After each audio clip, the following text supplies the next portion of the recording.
नमस्कार, मी पूजा कारेकर विविधामध्ये आपल्या सगळ्यांचे स्वागत करते। आज आपल्या इथे जे पाहुणे आलेले आहेत त्यांनी इजाजत, सिंदूर, जमीन आसमान, 1942 लव्ह स्टोरी, दिलवाले दुल्हनिया ले जाएंगे अशा अनेक चित्रपटांच्या पार्श्वसंगीतात वादक म्हणून योगदान दिलेलं आहे। असे हे प्रख्यात अकॉर्डियन वादक श्री सूरज साठे हे आपल्या भेटीला आलेले आहेत। सूरजजी, आपलं विविधामध्ये खूप खूप स्वागत। नमस्कार नमस्कार नमस्कार। सूरजजी, आपलं लहानपण कसं गेलं? म्हणजे हा संगीताचा वारसा तुमच्या घरातूनच होता की कसं काय? हां, तसा वारसा तुम्ही विचारताय, वारसा आमच्या घरी नक्कीच होता। कारण पुण्याला आमचे काका आणि वडील राहत होते। पुण्याला भारत गायन समाज वगैरे मोठ्या नामवंत संस्था होती गाणं शिकवणारी वगैरे।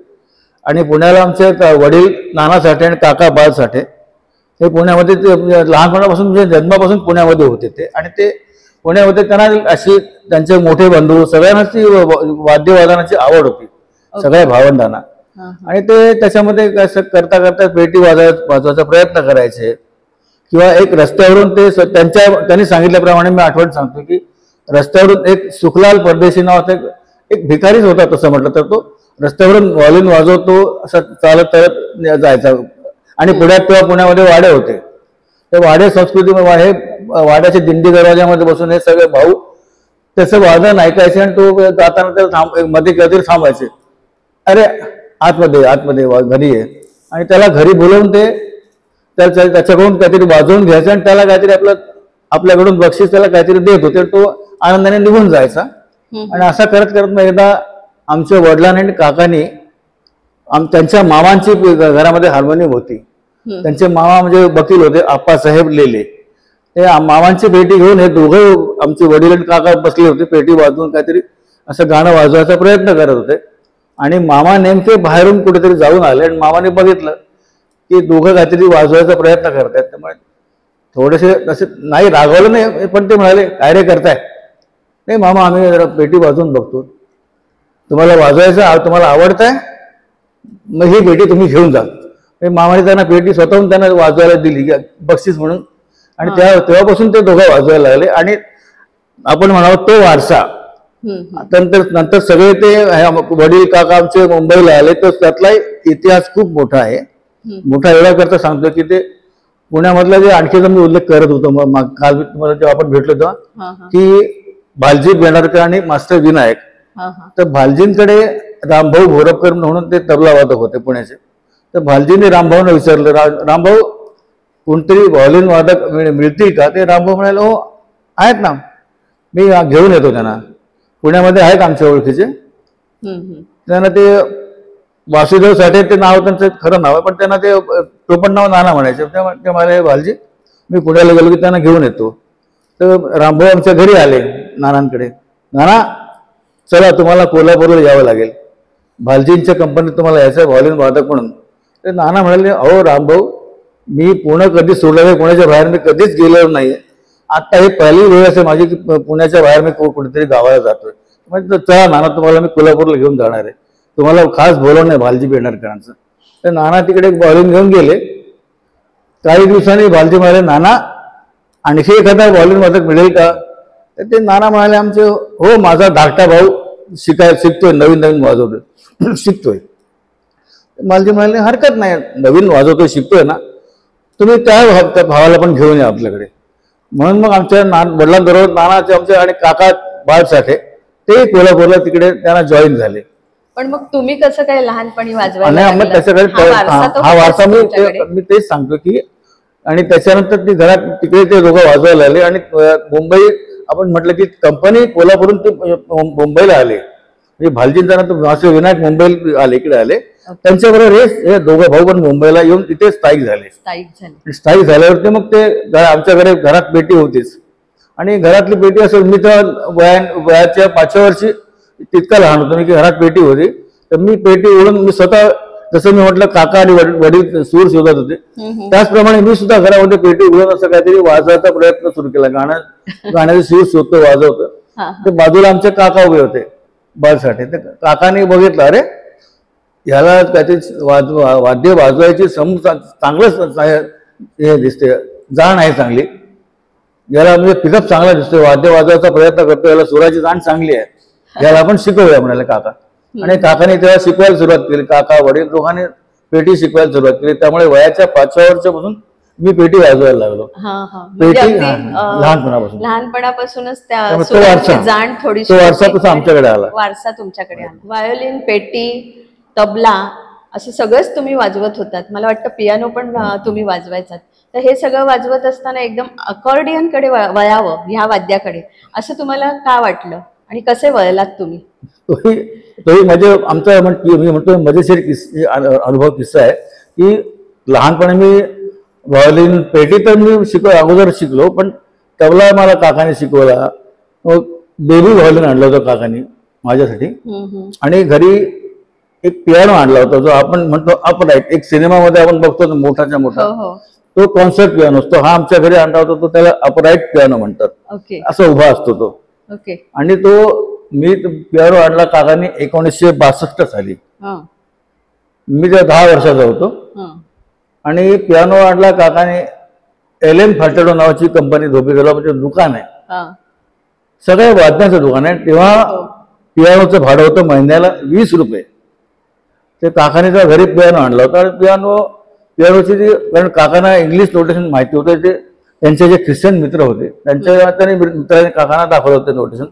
त्यांना आवड असल्यामुळे काकाने मला ते सुरुवातीला इंग्लिश नोटेशन मला शिकवलं काकाने. म्हणजे मी लहानपणी पियानो शिकलो, ते वेस्टर्न मी आधी शिकलो आणि सारेगम सरगम नंतर वाजवायला लागलो.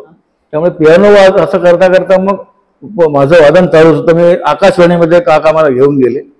आकाशवाणी जसं आपलं मराठीमध्ये गंमत जम्मत बाल दरबार असे लहान मुलांचे कार्यक्रम आकाशवाणीमध्ये होतात, तसा इंग्लिशमध्ये आणखीन एक त्यांचा कार्यक्रम आहे, मुंबई वरती होता. तसं नाव होतं वंडरलँड. वंडरलँड मध्ये मला ते काका घेऊन गेले. आणि ते तिकडे पण ते तिकडचे जे म्युझिकचे हेड होते वंडरलँडचे, म्हणजे काकाने सांगितलं, हे मेरा भतीजा है, is my nephew, he plays piano. तिकडे ख्रिश्चन पारशी सगळे असे लोक असायचे ना, त्यांना ते क्या बात करते जे पियानो बजाता. काकाने सांगितलं, आपको सुनना सुन लीजिए. आकाशवाणीत असे पियानो होते. काकाने सांगितलं, ये जा रे बस वाजव. मी पियानो वाजवला. ओके ओके ओके, पास हो गया. हे त्याच्यानंतर मग आम्हाला काय व्हायचं, मला आपल्या गमतीशीर असा प्रसंग येतो की म्हणजे ते मला तेव्हा कॉन्ट्रॅक्ट पाठवायचे की तुला आता आमच्या तारखेला येऊन इथे पियानोवरती तुला काहीतरी वाजवायचं आहे. तर काकाने घरामध्ये पुस्तकं आणली नोटेशनची वेस्टर्न. सकाळी पुस्तक आणलं, संध्याकाळी पुस्तक वाजून पूर्ण व्हायचं माझं. वेस्टर्न म्युझिकची लहान लहान छोटे पीस असलेली पुस्तकं होती. रेडिओमध्ये पण मी तेच वाजवत होतो. ते नोटेशन पुस्तकातले पीस वाजवून झाले, जे माझा काय 5-10 मिनिटाचा तो आयटम असेल माझा मुलांचा कार्यक्रम, ते वाजवून झालं की ते आम्हाला सांगायचे, जा आता ड्युटी रूमला जा, गो टू ड्युटी रूम. तर तिकडे ड्युटी रूमला गेलो की सांगायचे, सही करून 5 रुपयाची कोरी करकरीत नोट माझ्या हातात ठेवायचे की तुझी आजची फी वाजवायला 5 रुपये. आणि अक्षरशः कोरी करकरीत नोट द्यायचे. आणि आकाशवाणीची ड्युटी रूम होती. ते मला एवढंच नक्की पक्का आठवत आहे. पण मग तुम्ही हे शाळा सांभाळून हे तेव्हा ते होतच, आवडच होती, त्यामुळे ते केलं सगळं बरोबर. त्यामुळे ते करता करता आणि शेवटी 1969 मध्ये ते उजाडलं. 1969 1969ला काकाने कोणाच्या एक ओळखीचा माणूस होता, तर तो म्हणाला माझ्याकडे अकॉर्डियन आहे. बरं, अकॉर्डियनची ते तुम्ही मगाशी मला विचार ती आवड कशी निर्माण झाली. तर ते माझा मोठा भाऊ कलाभंकार नावाच्या ऑर्केस्ट्रामध्ये व्हायोलिन वाजवायला जायचा. आणि त्याच्यामध्ये एक रमेश हायमंड नावाचा तो माणूस होता, तो अकॉर्डियन वाजवायचा. ते त्याचं अकॉर्डियन वाजवायला उभा राहिले. ते बघून ते वाद्य बघितल्यावर मला स्वतःला काय असं वाटलं आतून की नाही, हे वाद्य आपण वाजवायला पाहिजे, आपण शिकलंच पाहिजे वाद्य. कुतूहल वाटलं. ते वाद्य बघितलं की मी म्हटलं हे मी शिकणार. त्यामुळे ते बरं, त्यांच्याकडे माझ्याकडे जे काकाने मला घेऊन बेबी व्हायोलिन घेऊन दिलं होतं, ते घेऊन मी पण त्या ऑर्केस्ट्रात बसत होतो. पण नंतर शेवटी मी विचार केला की आता हे वाद्य आपल्याला शिकायलाच पाहिजे. मग काकाने मला ते 1969 मध्ये बेबी 2 सप्तकाचं म्हणतात बेबी साईज. ओके. ते हॉनरचं अकॉर्डियन आणलं. अकॉर्डियन एकतर ते वाद्य असं आहे की ते आपल्याकडे तयारच होत नाही. हो. हे आपलं वाद्य मूळचं जर्मनीचं वाद्य आपल्याकडे होतच नाही, ते तयारच होत नाही ते. त्यामुळे माझ्याकडे जे बेबी साईज 2 सप्तकाचं अकॉर्डियन होतं ते काकाने आम्ही विकत आणलं फक्त 1200 रुपयाचं. तेव्हाचे त्या काळात 1200 म्हणजे खूप खूप कमी किमतीमध्ये तेव्हा मला मिळालं ते. त्याच्यावरती मी वाद्य नोटेशन पीसेसवर वाजवत गेलो. त्यामुळे ते अकॉर्डियन वाजवायचे असं ते मी पुढे आतापर्यंत माझं ते कंटिन्यू चालूच आहे ते. पण मग आता जे अकॉर्डियन वाजवता तुम्ही ते 2 सप्तकात नाही, आता हे आहे हे माझं आहे ते माझं म्हणजे फुल साईज म्हणतात. ओके. म्हणजे हे त्याला 3.5 सप्तक म्हणतात. 3.5 सप्तक आणि मागे जे 5 बटन आहेत ती 120 आहेत. ओके. त्याला फुल साईज म्हणतात 120. सूरजजी, तुम्ही हे वाद्य कोणाकडे शिकलात? नाही, कुणाकडे जाऊन शिकलो असं नाहीये ते. कारण काकाने हे जेव्हा वाद्य आणलं मला त्याच्याबरोबरच काकाने आपण जी पियानो मध्ये बिगिनर्सची पुस्तकं आहेत तशी अकॉर्डियन मध्ये सुद्धा बिगिनर्स साठी पुस्तकं आहेत. त्यामुळे मी आरशासमोर उभं राहून ते म्हणजे आपण मी मगाशी म्हटलं बास बटन्स वगैरे ते हे तर आपल्याला सूर दिसतात, पण बास बटनचं मी आरशासमोर उभं राहून ती प्रॅक्टिस केली मी. सूरजजी, आता तुम्ही म्हणालात बास बटन वगैरे ते जरा दाखवा ना. बास बटन ही आमच्या डाव्या हाताला असतात. ओके. आम्ही तसं मी म्हणतो हा आमचा तबला आहे. तबला तो सुद्धा आमचा सुरातला तबला आहे हा. आम्ही त्याच्यामुळे आम्ही ठेका मिळतो कुठला दादरा असेल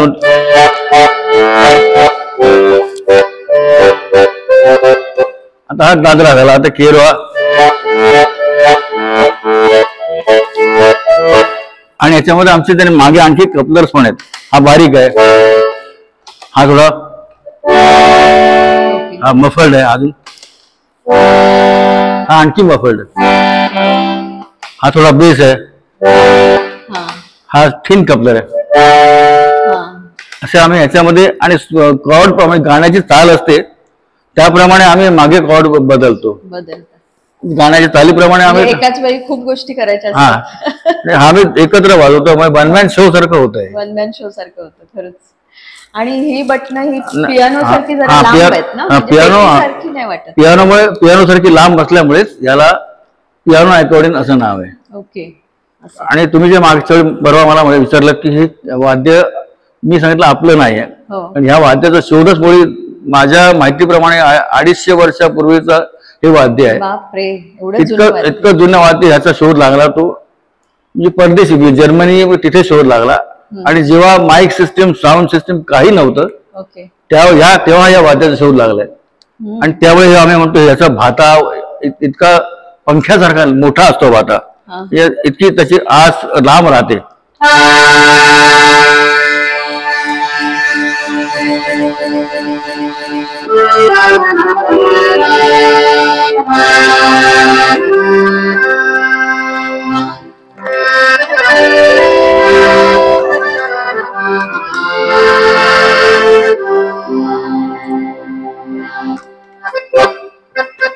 अनेक गाणी याच्यावरती वाजवत आहेत.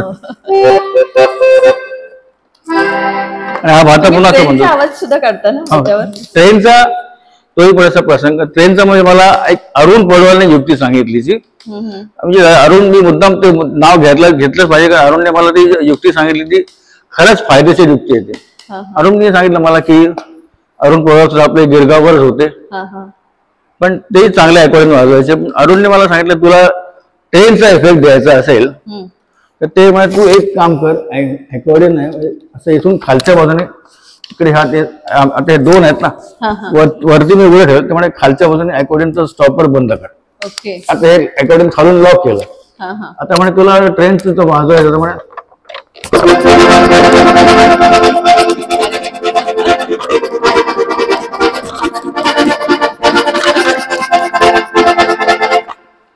त्याने हे शिकवलं ते मला खरंच चांगलं वाटलं. पण मी दोन्ही हाताने पण करतो मी तो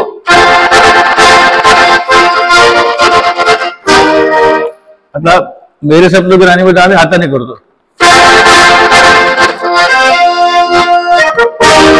आणि यांनी भात्याने म्हणजे हा इफेक्ट येतो. एकाच वेळी ते भात्याचं आणि हे सगळं जमलं पाहिजे. तो बाहेर त्याला तो कंप आहे, व्हायब्रेशन आहे तो. भाताला आम्ही कंप दिला आणि ते सुद्धा आपल्याला आपल्या कंट्रोल येतो की स्लो पाहिजे, फास्ट पाहिजे, स्लो पाहिजे.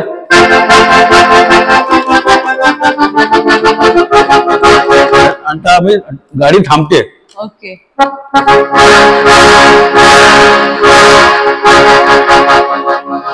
आम्ही जे केलंय ते इजाजतला आमच्या गाण्यामध्ये पण गाडी थांबते. तू गाडीचं तसं थांबतो तेव्हा हा कंपनी दिला. ओके. क्या बात आहे. नंतर गाणं संपल्यावर शेवटचा कॉर्ड त्याला मी तो कंपा दिला. म्हणजे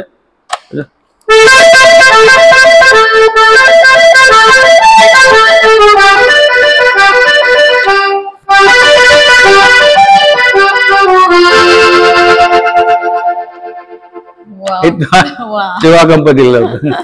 मस्त. तुम्ही आता बोलता बोलता बोललात की कोणी गुरु नव्हता तुम्हाला अकॉर्डियन शिकवणारा. तुम्ही तुमचं पुस्तक घेऊनच शिकलात. काकाने मार्गदर्शन केलं सगळं. पियानो अकॉर्डियन दाखवलं. पण मी स्वतः आरशात बघून किंवा पुस्तक नोटेशन बघून ते वाचून मी शिकत गेलो अकॉर्डिंग. प्रत्येक वाद्यामधला जो फरक आहे तो तुम्हीच शोधून काढलात आणि तुम्ही शिकत गेलात स्वतःच स्वयं अध्ययन. तुमचा पहिला चित्रपट कोणता होता, म्हणजे कोणाबरोबर तुम्ही पहिलं काम केलं? पहिली कमाई असं तुम्ही विचाराल तर काय व्हायचं की पहिली कमाई मला मी लहान असल्यापासून काका त्यांच्या बरोबर कुठे ना कुठेतरी कार्यक्रमाला घेऊन जात होते. मगाशी तुम्ही म्हणालात की आकाशवाणीला आकाशवाणी पण ते आकाशवाणी झालंच, पण काका बॉलिंगवरती नकला करायच्या ना, बॉलिंग मिमिक्री करायचे. ते त्यांच्या बरोबर कुठेतरी चल माझ्याबरोबर असं मला खूप ठिकाणी घेऊन जायचे, फिरवायचे. तिकडे पण बस जरा वाजव रे काहीतरी तेव्हा पेटी वाजव, ऐकव रे काहीतरी पेटीवरती वाजव. पेटी वाजवली, गाणी वाजवली, समोरचे प्रेक्षक मग आणि खुश व्हायचे. तिथे कोणतरी काहीतरी तुला बक्षीस आमच्याकडून असं तेही मिळायचं. त्यामुळे पहिली कमाई असं तिथून कमाई झाली. सिनेमा पहिला चित्रपट मी नक्कीच सांगू शकतो की डीडी डावजेकरांचं नाव मी नक्कीच घेईन. कारण मी 1977 पासून सिने म्युझिशियन असोसिएशनचा मेंबर आहे. आणि डावजेकर काय करायचे तेव्हा त्यांच्या डॉक्युमेंटरीज, त्या सिनेमाचं डॉक्युमेंटरीचं बॅकग्राऊंड डावजेकर खूप रेकॉर्ड करायचे. आणि डावजेकरांचे आपण त्यांचे म्हणतो की हातखंडा हातोटी, म्हणजे डावजेकर सीन बघून बॅकग्राऊंड करण्यामध्ये एवढे ते फास्ट होते. आणि फास्ट म्हणजे त्यांचे ते चला लावा पिक्चर लावा असं म्हणायचे. तर आम्ही ब्लेज म्हणून स्टुडिओ होता काउंटरला, म्हणजे ते रिगलच्या पुढे होता ब्लेज नावाचं ब्लेज स्टुडिओ. तिकडे राज नावाचे रेकॉर्ड स्टुडिओ पंजाबी होते. तर हा डीडी स्टार्ट करू, पंजाबी स्टार्ट करू डीडी, हा राज पिक्चर चला, पिक्चर लावायचे समोर. देखो क्या सीन आहे देखो, असे डॉक्युमेंटरी असायच्या. कुठे फायर ब्रिगेड कुठल्या असतील डॉक्युमेंटरी. ते सीन जसं पिक्चर सुरू व्हायचं तसं ते बघायचे आणि खाली वहीत त्यांचं सुरू व्हायचं. असं बघतात, असं लिहितात, असं बघतात, असं वहीत लिहितात. म्हणजे ती म्हणजे आणि ते अर्थात ते स्टॉपवॉच म्हणजे किती सेकंद कुठे काय द्यायचं. आणि मग एकीकडे ते त्याच्या डोक्यात म्युझिक सुरू व्हायचं. आता इथे काय पीस द्यायचं, इथे काय चला यार या घ्या लिहून घ्या, एवढे फास्ट होते. तर तसं त्यांचा पिक्चर होता परिवर्तन नावाचा. परिवर्तन मध्ये एक गाणं डीडी डावजेकर स्वतःच गायलेत, माझा गोड आहे रंगीला म्हणून. तर त्याच्यामध्ये मी अकॉर्डियन वाजवलंय. आणि अपर्णा त्यांची मुलगी रेखा, तिने पण एक गाणं गायलं सकाळच्या भूपाळी वर्णने, सकाळ झाली उठ माणसा नाव घे देवाचे. तर त्या गाण्यामध्ये त्या पिक्चरचे 2 गाणे. त्याच्यामध्ये मी ऑर्गन आणि व्हायब्रोफोन वाजवत होता. सगळीच वाद्य वाजवता. काम सांभाळून घ्यायचं थोडक्यात, म्हणजे काम सांभाळून घेतलं. आता तसं मी राजेश रोशनकडे खून भरी मांग मध्ये जलतरंग वाजवलाय.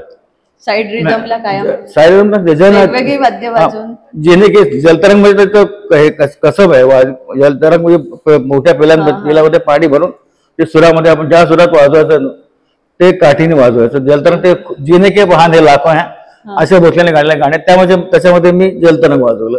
अरे वा. एलपीचं ईश्वर म्हणून सिनेमा होता प्यारेवाईत, लक्ष्मीकांत प्यारेलाल. त्याच्यामध्ये नितीन मुकेश आणि कविता कृष्णमूर्तीचं एक ड्युएट गाणं होतं, थोडा सुख है थोडा दुःख है. त्याच्यामध्ये झायलोफोन म्हणजे पट्टी तरंग म्हणतो, झायलोफोन वाजवला होता. अशी तुम्ही काहीतरी ग्लासावर पण कोणी हे वाजवलं, त्याचा सूर सांगता. ते आहे ते आपण ते पण मी म्हटलं बाबा कसं काय तुम्हाला आपल्या कानात सूर बसलेला बसलेले सूर लहानपणापासून ती आवड असते, त्यामुळे असे ऐकलं की कानात बसलेला हा अमुक सूर आहे. दैवी देणगीच आहे नाही का? हो नक्कीच आहे, नक्कीच. बरं त्याच्यातून काही आपल्याला हे सारखं वाजवण्याची आतून स्वतःहून आवड असल्यामुळे मी याला दैवी देणगीच समजतो. खरंय की दैवी देणगी असल्याशिवाय आणि तुम्हाला स्वतःला आवड असल्याशिवाय हे आपण लवकर पिकअप करू शकत नाही. एखाद्याला बळजबरी वाजवणे शिक रे तसं म्हणून नाही होत, तसं नाही होत. तुम्ही लता दीदींबरोबर सुद्धा, आशा भोसलेंबरोबर सुद्धा खूप कार्यक्रम केलेले आहेत, तर त्याच्याबद्दल थोडं सांगा ना. आशा भोसलेंच्या ग्रुपमध्ये मी त्याला त्या एबी युनिट म्हणायचे, आशा भोसले एबी युनिट आणि लता मंगेशकरांचे LM युनिट, असं LM एबी युनिट मध्ये मी आशा भोसलेंच्या शो मध्ये 1982 पासून त्यांच्याकडे वाजवत होतो. सगळ्या लाईव्ह शो मध्ये भारतामध्ये, इकडे अमेरिका सगळीकडे अनेक देश आम्ही फिरलो त्यांच्याबरोबर. अगदी आपण म्हणतो स्कॅन्डिनेव्हियन कंट्रीज, म्हणजे की जे कुठले कुठे देश असेल ते, म्हणजे नॉर्वे, स्वीडन, डेन्मार्क, सगळे अनेक ठिकाणी देश आशा भोसलेंबरोबर फिरलो. तर आशा भोसलेंबरोबर 82 पासून 91 पर्यंत तिकडे होतो.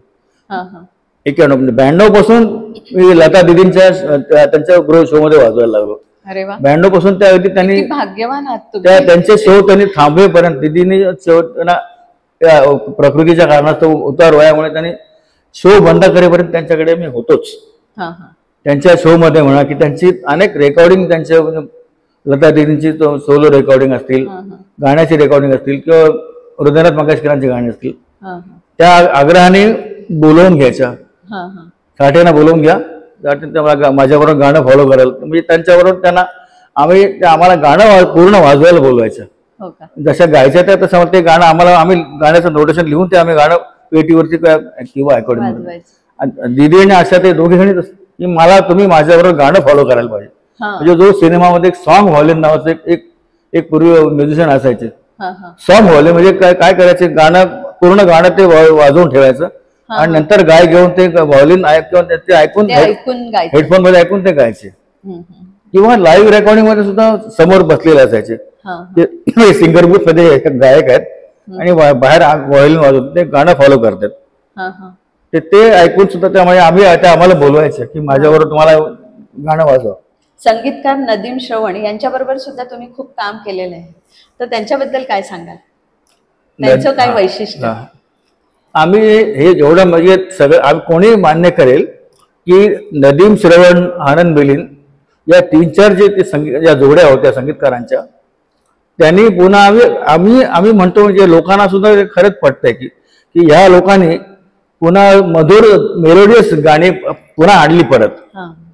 आणि जो काय आज सध्या गाण्याच्या नावाखाली जो धुमाकूळ वाटेल ते काय जे प्रयोग चालले त्याला काही बोलण्यात अर्थ नाही. पण जे या लोकांनी नक्कीच, आम्ही मान्य करतो, सगळेच मान्य करतील की ह्यांनी पुन्हा गोड गाणी, मेलोडियस गाणी त्यांनी पुन्हा आणली, पुनरुज्जीवित केली, इतिहास घडवून ठेवलाय. त्यांनी खरं त्यांची गाणी अजूनही लोक ऐकतात. आणि त्यांनी चाली खरंच चाली गोड होत्या. त्यांचं काय वैशिष्ट्य? आणि श्रवणजी मला वाटतं तुमचे मित्रच होते ना? हो, श्रवण म्हणजे आमचा खरं म्हणजे बाल मित्रच म्हणायचा तो. श्रवण आणि श्रवणचे वडील जे चतुर्भुज राठोड, ते ध्रुपद नवार गायक होते. आणि चतुर्भुज राठोड आणि आमचे काका हे जुने मित्र. आणि चतुर्भुज राठोड हे आपल्या इथे गोवालिया टँकला फेलोशिप हायस्कूल मध्ये संगीत शिक्षक होते. ते संगीत शिक्षक शाळेच्या कार्यक्रमामध्ये चलो साठे जी आज स्कूल का प्रोग्राम आपको आप बजाइए हमारे साथ. हे काकाने घेऊन जायचे. त्यामुळे श्रवण हे सगळे आमच्या लहानपणापासून ओळखीचं आधीपासूनच आहे. नदीम ही श्रवण दोघे लहानपणापासून ते ओळखीच आहेत. नदीम हा मूळचाच एक घरचा चांगल्या घरातली श्रीमंत, गर्भ श्रीमंत असतं त्या म्हणून तो मूळ पहिल्यापासून श्रीमंत, ती त्यांची जोडी जमली होती. त्यांच्याबरोबर तुम्ही कुठले चित्रपट केले, कुठली गाणी? त्यांच्याबरोबर अनेक चित्रपट केलेत. पण त्यातलं त्यांचं जे गाणं जास्ती गाजलेलं आहे, प्रसिद्ध आहे, ते आशिकी मधलं आहे. कुमार शानू आणि अनुराधा पौडवालचे ड्युएट घेते. हा हा मैं दुनिया भुला दूंगा तेरी चाहत में. ते थोडस आम्हाला वाजून दाखवा ना. जरूर, नक्की ऐकतो.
तुम्ही मगाशी मला विचारलं की श्रवणचं वैशिष्ट्य काय.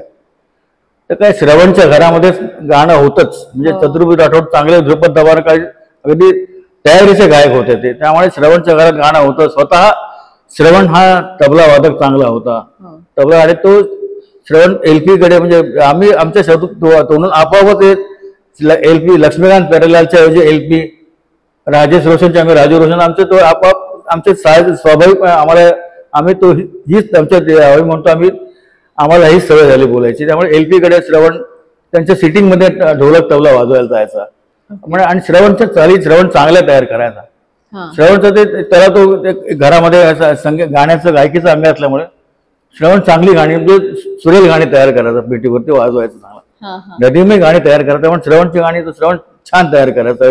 लोकांना गाणी आवडायची, म्हणजे आपण त्याची म्हणतो, लोकांना आवडणारी. आणि श्रवणला काय आम्ही पाहिलं की श्रवणला त्याला सुद्धा ते ग्रुप व्हॉल्यूम म्हणतात ना, भरपूर त्याला श्रवणला व्हॉल्यूमचं आवडायचं. आणि प्यारेबाईंचे धाकटे बंधू नरेश शर्मा, नरेश श्रवणकडे म्हणजे अरेंजर म्हणून काम करत होतं. त्यात श्रवण म्हणायचं मुझे ग्रुप व्हॉल्यूम चाहिए. ते भरपूर त्याच्या ग्रुप व्हॉल्यूम चिरवतो. तो इतकाच अगदी मुक्त असतो, त्याला मला व्हॉल्यूम दिसत, त्याच्या गाणं चांगलं ग्रँजर गाणं चांगलं वाटलं पाहिजे ऐकायला. त्यामुळे ते श्रवणला ही सगळी वाद्य लागायची. मी होतो अकॉर्डियन सोलो.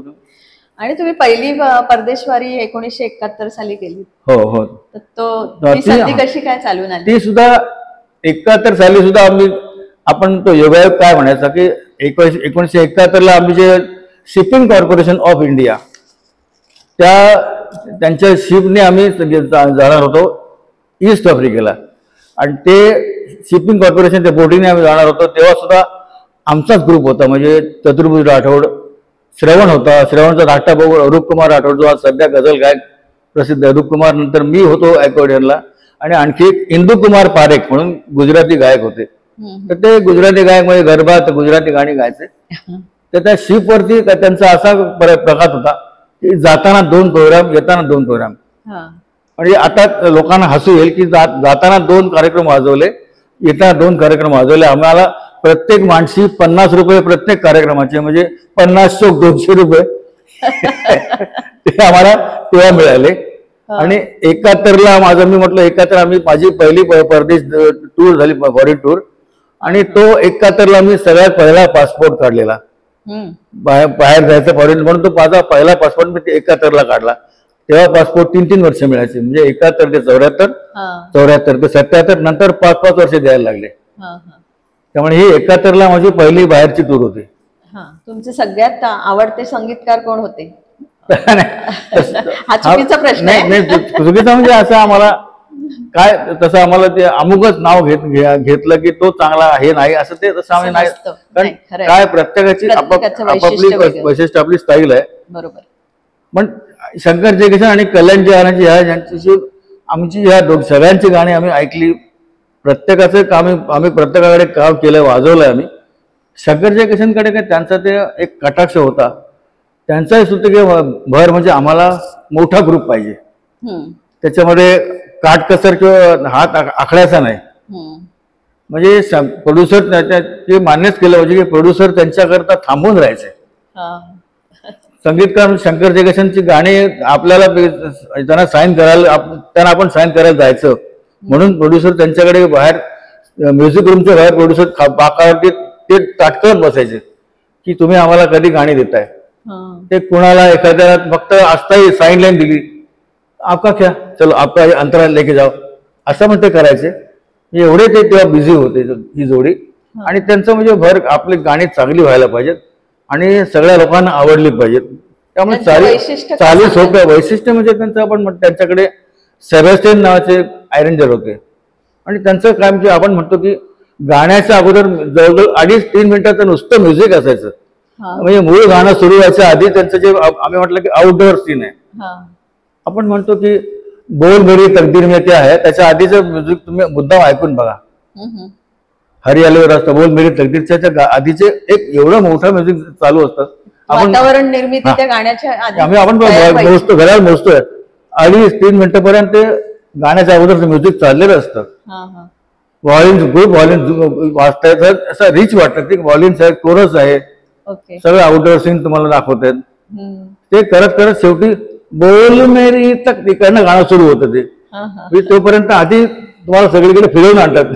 त्यांचं खूप वैशिष्ट्य त्यांची गाणी आणि सगळ्या लोकांना ती गाणी लोकप्रिय झाली पाहिजेत.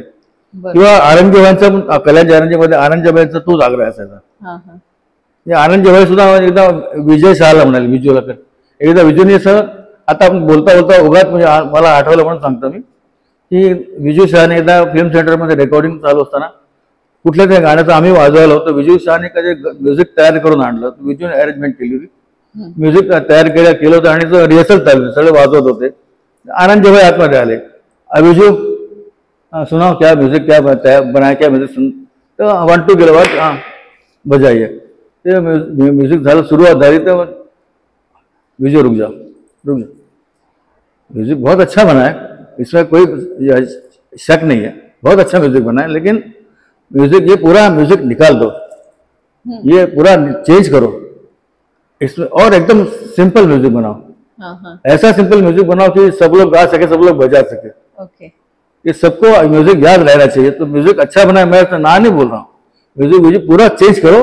विजू थोड़ा सा हिरमुसला म्हणजे पण ठीक है आनंद मैंने विजू ने परत नवीन म्यूजिक तैयार केलं म्हणजे ऐसा होना चाहिए कि सब लोग म्यूजिक याद रखें एकदम इतना आसान सिंपल म्यूजिक बनाओ आणि चाली पण सोप्या असायला पाहिजे. सोप्या असल्या की सगळेच गाऊ शकतात आणि कायम ते अमर होतं ते गीत. खरंय. सुराजजी तुम्ही खूप मोठ्या मोठ्या दिग्गज कलाकारांबरोबर काम केलेलं आहे संगीतकारांबरोबर काम केलंय तर असे काही किस्से किंवा काही आठवणी आहेत का काही गमती जमती सांगण्यासारख्या माझ्या प्रेक्षकांना नक्की आवडेल मला ऐकायला. सांगतो. आम्ही आशा भोसलेंच्या शोला टूरमध्ये आम्ही बाहेर होतो. मला वाटतं अमेरिकेमध्ये होतो आम्ही. अमेरिकेत आणि त्यांच्यामध्ये तेव्हा मागे उभा राहतो तेव्हा मागे आल्या काय हो कसं आवाज बरोबर लागतो सूर बरोबर लागतो कसं हो चांगला आहे छान आहे छान नाही तरी पण सांगा ना कसं काय मी पटकन बोलून गेलो. ओ तुम्हाला कोण बोलणार हो तुम्हाला कोण बोलणार तुम्ही वेगळं गायला बदललं तरी तुम्हाला कोण बोलणार तुम्ही काय वेगळं थोडं बेसूर गायला किंवा तुम्ही ह्याच्यापेक्षा चाल बदलून गायला तुम्हाला कोण बोलणार. मला म्हणे तू चावट आहे दुष्ट आहेस तू काय मला म्हणे पक्का मुद्दाम असं अहो म्हटलं तुम्हाला कोणी असं काय बोलणार आहे का की तुम्ही वेगळं गायलात बेसूर गायलात तुम्ही चुकीचं गायलात म्हणजे हक्कानी बोलणं त्याच्यातलं तू चावट आहे दुष्ट आहेस तू मुद्दा मला चिडवणं तुम्ही मला विचारलं कसं वाटतंय काय बरोबर बेसूर नाही वाटत म्हणून तुम्हाला कोण बोलणार आहे म्हणजे आवड असतो. दीदींचं पण दीदी पण तशा आज जरी शांत असं किंवा सगळ्याची जास्ती सगळ्यामध्ये मिसळत नव्हत्या फारशा पण त्याही मिस्किल्या होत्या. त्या रिहर्सलमध्ये सुद्धा चष्मा खाली करून अशा सगळीकडे बघायच्या असं म्हणजे ते सगळ्यात काय कोण काय वाजवतं काय त्यांचं लक्ष असायचं. तर आमच्या बरोबर एकदा ते निवेदक होते हरीश भीमाणी असंच परदेश दौऱ्यामध्ये हरीश भीमाणी निवेदक होते. बरं शोच्या अगोदर सगळ्यांची आमची सवय होती की दीदींना नमस्कार पाया पडून नमस्कार करायचा पाया पडायचा आणि निघायचं शोला स्टेजवर चढायचं. तर असं हरीश भीमाणी तो पण पक्का मिस्किल माणूस होता क्या भाई लोग, मतलब हाँ ऋषि क्या भाई लोग वो इमिग्रेशन में जाके आए कि नहीं? इमिग्रेशन, अरे वो आप लोग जो दीदी के हमेशा पाँव पड़ते हैं ना इमिग्रेशन ना म्हटलं इमिग्रेशन हो गया इमिग्रेशन. आणि मी त्यांना नंतर म्हटलं दीदी म्हटलं बेस्ट ऑफ लक का, तर मला म्हणतात साठी आज मला खरंच बेस्ट ऑफ लकची खूप गरज आहे हो म्हणजे या बाईने असं म्हणावं. ग्रेट, एवढे आर्टिस्ट सगळ्यांचं आमचे हसून करून चालायचं असं ते. ओके. सुराजजी, तुम्ही मराठी चित्रपटांमध्ये सुद्धा तुमचं हे अकॉर्डियन वाजवलेलं आहे किंवा तुम्ही अरेंजर म्हणून खूप संगीतकारांबरोबर काम केलेलं आहे, तर त्याचे काही अनुभव सांगा ना. मी मराठी संगीतकारांकडे खूपच काम केलंय.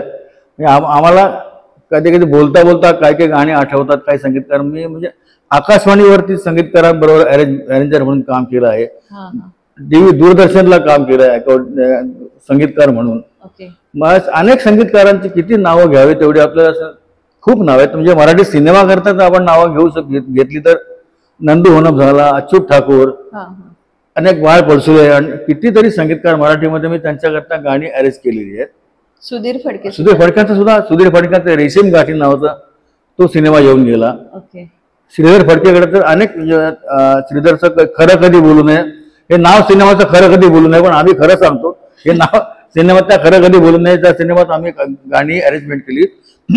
आणि त्याच्यामध्ये म्हणजे कधी मला आशा भोसले आणि सुरेश वाडकर हा अनुभव तुम्ही विचारला म्हणून सांगतो की एक गाणं झपतारातलं गाणं होतं ते मला काय झाले कळे नाही. ते गाणं तुम्हाला ऐकायला मिळेल युट्यूबला.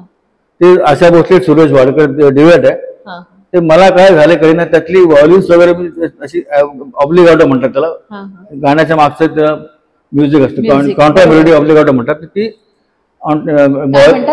ऑब्लिगाटो OBLIGATO ऑब्लिगाटो किंवा कॉन्ट्रा मेलोडी. ती व्हॉल्यूम्स वगैरे मी आणि आप्पा वडावकर आम्ही सगळी अरेंजमेंट केली होती. तारदेव फेमसचं रेकॉर्डिंग होतं ते मी आणि कंडक्टिंग करत होतो. आतमध्ये सिंगर बूथ मध्ये आशाताईवर सुरेश वाडकर गात होते डबिंगला. आणि त्या म्हणाले एक व्हॉल्यूमद्वारे कोणी अरेंजमेंट केली तर श्रीधरने सांगितलं याने केले. वा वा छान छान. ती शाबासकीची थाप वाटली मला. कौतुक केलं. वा छान. म्हणजे तुम्ही गाणं कधी ऐकाल युट्यूबला गाणं मला काय झालंय कळे ना. आणि तू मला आणि मी तुला म्हणून दुसरं गाणं डिवेट दोन्ही गाणी त्याच्यामध्ये अकॉर्डिंग आणि व्हॉल्यूम सगळं खूप चांगलं म्युझिक आहे. त्याच्यामध्ये मी ते काम केलं. श्रीधरच्या इतर गाण्यामध्ये सुद्धा इतर जी तशी डबल प्लॅटिनम डिस्क आम्हाला मिळाली आहे. ऋतू हिरवामध्ये अनेक खूप गाण्यामध्ये आम्ही कॅसेटमध्ये काम केलं श्रीधर बरोबर. अच्युत ठाकूरचे जे अनेक पिक्चर झाले. तो चॅटेजचा पिक्चर गाजला चिमणी पाखरं त्याच्यामध्ये सुद्धा मी होतो. सत्ताधीश म्हणून अनेक होते. खणा नारळाची होती आणि कितीतरी पिक्चर आम्ही खूप चित्रपट केला. आम्ही नावं आपण म्हणतो पटकन आठवतील असं नाही, पण खूप गाणी आम्ही केली. वा, खरंच भाग्यवान आहात तुम्ही आणि आम्ही भाग्यवान की आम्हाला तुमच्याशी गप्पा मारायला मिळतंय आणि हे सगळं जाणून घेता येतंय. सुराजजी, पंचमदान बद्दल मगाशी आपण इजाजत पिक्चर बद्दल बोललो, पण आणखीन काय त्यांच्याबद्दल सांगाल? आणि आणखीन काही चित्रपटही तुम्ही केलेत? हो, त्यांच्याबरोबर काम खूप केलं आम्ही. त्यांच्याबरोबर माझी आठवण सांगायची तर जमीन आसमा हा सिनेमा त्यांच्याकडे मी मला वाटतं मी आणि होमी मुल्ला दोन अकॉर्डियन होतो आम्ही. किशोरदांचं गाणं होतं ते मानो या ना मानो तुम मेरी जा असं ते संजय दत्त वरती चित्रित झालेलं गाणं होतं. ते गाणं होतं. ते पहिली ओळ काहीतरी वेगळी आहे पण मध्ये शब्द आहेत मानो मानो या ना मानो मेरी जा असे ते शब्द होते. आणि ते मोटरसायकल तो सीन वरती ते पण गाणं आपल्याला बघायला मिळतं युट्यूबला. तर त्या गाण्यामध्ये आम्ही दोन अकॉर्डियन होतो, मी आणि होमी मुल्ला. त्या गाण्यापासून मला वाटतं पंचमदानच्या रेकॉर्डिंगला माझा प्रवेश झाला त्यांच्याकडे. आणि ते तिथून मी त्यांच्याकडे मी नेहमीच वाजवायला लागलो. कारण आशा भोसलेच्या ग्रुपमध्ये मी 1982 पासून वाजवत होतो. तर मला वाटतं त्याच्यानंतरचा हा सिनेमा आहे.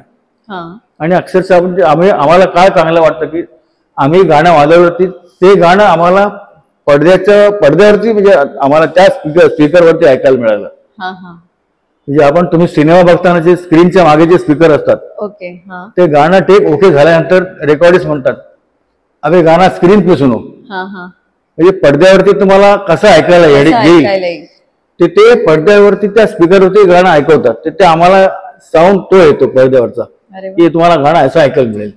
ते गाणं ऐकलं म्हणजे सांगा ते गाणं आवडलं, म्युझिक आवडलं पंचमदान. आणखी सुद्धा म्हणजे पंचमदा ते स्वतः इतके हुशार क्रिएटिव्ह म्हणतात कल्पक संगीतकार होते. खरंच काही ना काहीतरी नवीन ते शोधच यायचा, काही प्रयोग करत राहायचे.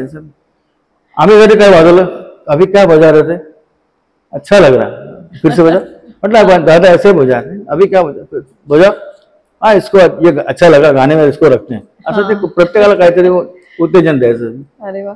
आपण त्या माणसाला काय सगळं की हा काळाच्या पुढे असलेला माणूस होता. बरोबर, असं होतंय.